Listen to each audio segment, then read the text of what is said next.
రెండే 2 బంగాళదుంపలతో 50 దాకా ఉడియాలు పెట్టచ్చు. కొత్తగా పెళ్ళిళ్ళైన వాళ్ళైనా అసలు వంటే రాని వాళ్ళైనా చేయొచ్చండి. నేను ఈజీగా క్విక్గా ప్రాసెస్ చెప్తాను చూడండి. మనం సాయంత్రం పూట వేడివేడిగా ఇలాగ చిప్స్ లాగా వేయించుకొని కూడా తినచ్చు.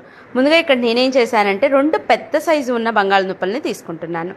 ఆ బంగాళదుంప మీద ఉన్న చెక్కు మొత్తాన్ని కూడా తీసేసి వీడియోలో చూపిస్తున్నట్టుగా ఈ విధంగా చిన్న ముక్కలు కోసుకొని కొంచెం అంటే కొంచెం వాటర్ని యాడ్ చేసుకొని మెత్తగా గ్రైండ్ చేసుకోవాలి. ఇక్కడ మనకి 1 కప్పు బంగాళదుంప పేస్ట్ వచ్చింది. అదే కప్పుతోటి 2 కప్పుల వాటర్ని యాడ్ చేసుకుందాము.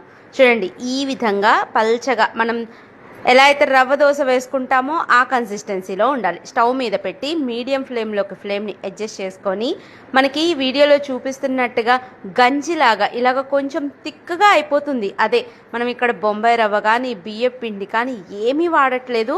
ఉత్త బంగాళదుంపతోటే వడియాలు సూపర్గా వస్తాయి. అలా ఉడికింది అనుకున్న తర్వాత ఒక 4 ఎండుమిరపకాయలని ఇలాగా కోర్స్గా పౌడర్ చేసుకోండి. అలాగే కొంచెం కొత్తిమీర, ఉప్పు చూసి వేసుకోండి. వడియాలకి ఎప్పుడైనా కానీ ఉప్పు ఎక్కువ పట్టదు. ఒక 1/2 స్పూన్ నుంచి 1/2 స్పూన్ దాకా ఉప్పు చూసి టేస్ట్ చేసుకొని వేసుకోండి.